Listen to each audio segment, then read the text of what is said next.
Hello, my friend. How are you doing? I hope you're having a really great day. Really. I know I say that all the time, but I actually really hope whenever you tune in, whenever it is, that you're doing well and that you're happy and feeling good and that you're tuning in just for a little inspiration because that's what I'm planning when I'm doing these podcasts.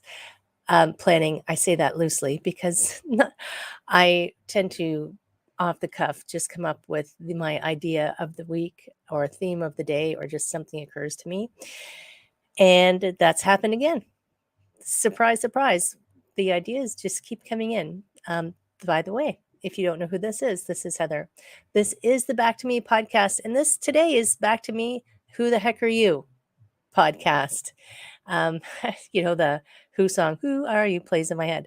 But really, that's not why this idea came up. So I was reading, I don't even know where I saw this. I was scrolling through something recently. And the statement, it was just this statement that stopped me that said, a different version of you exists in the minds of everyone who knows you. And that gave me a little bit of a pause. I was like, oh, right.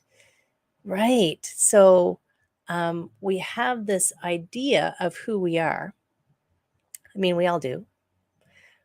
I've got an idea of who I am, and I have no idea what that is like for outside of me. And the gist of what the person was saying was that every person you meet or have a relationship or even make eye contact with on the street, maybe just walked by, maybe they just didn't even have eye contact, maybe they were going by you on the bus. They have formed an image of you in their minds of who you are. Because we are beings, we make judgments, and I don't mean that in a negative way. This is hardwired so that we go dangerous, not dangerous, gonna kill me, not gonna kill me, beneficial, not beneficial. So you are not the same person to anyone that you know. Your mother, your father, your siblings, your grandparents, your dog probably doesn't even have the same opinion of you as you. Anybody that you work with, your neighbors, all of those versions of you are out there in the minds of these people. So, does that freak you out? At first, it gave me a little bit of, oh my God. Oh my God, there's so many versions of me. It was a little bit, kind of unsettling to realize that. But then you can say, hold on, that's okay. That's okay. And I'm going to tell you a little bit of a side story. So I remember in art school. So yes, I also went to art school. A teacher once said to me, or maybe it was something that I read. I feel like a teacher said this to me. Once you complete a piece of artwork and you declare it finished and you hang it or display it or do whatever is going to happen to it, it's no longer yours. Because, and this is true of writers as well, because as soon as you release it upon the world, everyone will look at it or read it or consume it through the filter of their own perceptions. And they will obviously, have an opinion of it or maybe have no opinion of it, but you cannot control. You could have, like, I could paint a sunset and someone could think it's a sunrise, right? Just as a very simple example. And I'm like, no, it's a sunset. Can't you see the sun is setting? And they'll say, no, the sun is rising. I see a sunrise and it's beautiful.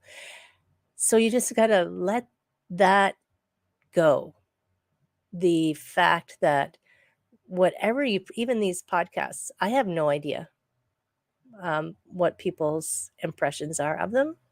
I mean, people will tell me, but I don't know what information, how it's filtering, what it's creating. I read, this is going on the book list as well. If you listened, I think it was last week, I mentioned that in September, I'm going to start doing book reviews. I read a book called Big Magic by Elizabeth Gilbert. Yes, that's the name. Sometimes names leave my brain. And yes, she's the author of Eat, Pray, Love. But listen, she wrote this other book called Big Magic. I actually, full transparency, I never read Eat, Pray, Love.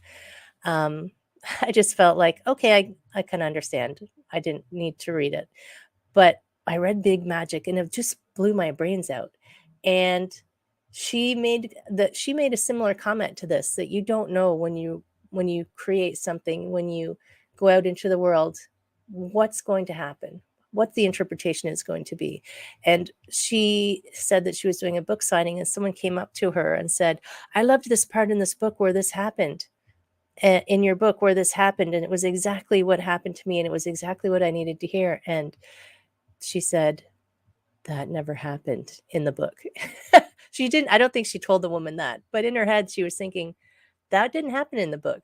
But it was something, when that person was reading it, when that person was consuming it, that was something that just clicked something in their brain for them and helped them do something that they were working on. So that can feel frightening. I can understand. I can see a perspective where that would be scary for people, where you cannot control people's interpretation of you, their opinion of you, the what happens if you put things out into the world, if it's something creative, anything, anything you put out into the world, anything you put out into the world is creative, really, at the end of the day. Like, let's be serious. But you can't control the interpretation or consumption of it. And instead of having that freak you out and never stepping out of your home or releasing anything or doing anything, think of it as your get out of jail free card, your ticket, your nothing can be wrong. You can stick that in a post-it note and say, nothing is ever wrong. Put it on your wall. Because if I create something and I put it out there, I can say, oh, I could have done this better. I could have said that better. But at the end of the day, I did what I wanted to do and I put it out. Check. That's all. That's my whole obligation and responsibility to the universe. I am true to myself. There's a podcast coming, I think it's this week or next week, talking about being your authentic self. And we are talking about trying to figure out how to be your authentic self in life. But just be yourself. Just be yourself. Some people are going to love you. Haters are going to hate you. Psh, who cares about them, really? Everything that all people's interpretation of you and the things that you put out are simply a reflection of what's going on for them at that time. And that's not a judgment of them in any way. That's just an awareness that even when you are consuming things, even listening to this, you will be telling yourself, oh, she's full of crap, or wow, that's really smart, or maybe you'll say that, I don't know. But it's all filtered with, you're putting it into your filing system, and your filing system is unique, and you're matching it up with your experiences, and you're taking in information and you're keeping some and you're discarding others. And that is the way of the world. And that's a beautiful thing. So your only job is to go out and be your authentic, awesome self. That's your only job. Your job isn't to control the interpretation or the opinions of others, because heck, let's be serious. That's impossible.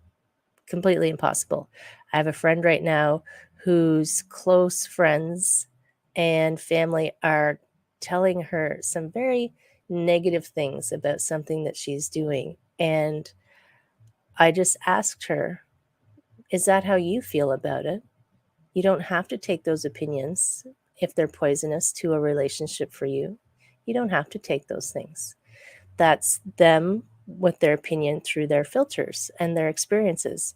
But only you know your personal experience. So when people are giving you and sharing with you what they've interpreted or experienced, you can thank them for the gift, but you don't have to accept the gift, right?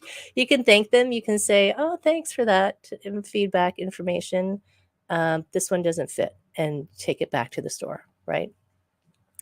So this week, how about you just go and be your awesome self? And when you catch yourself not being your awesome self, stop it. Go stop it, stop it, stop it. And then just go be your awesome self. How's that for your task for this week? Don't worry what people think. I know sticks and stones, blah, blah, blah, all of that. But seriously, I know words can damage, but don't pick up those gifts that people are trying to give you if they're not for you, right? They're just an interpretation of them. And yeah, you have something awesome to fulfill on the planet, and it doesn't have to be epic. I've talked about that before. It doesn't have to be, over the top, big voice man explosions and heroes swinging from ropes and all that jazz. It can be something simple, because even the smallest thing can make a big difference. You will know that if you've ever been camping with one mosquito in your tent. Small things can make a big difference. So, my friends, if you haven't been to the website lately, pop on over and check out the quiz, the wellness quiz. If you're feeling like, I want to change something, I don't know where to start, take the wellness quiz. Heck, what could go wrong? And even though it's what I've created, it's my little creative thing I've sent out into the world, I welcome information and feedback from you on what you thought of it. And I'm always open for suggestions as well.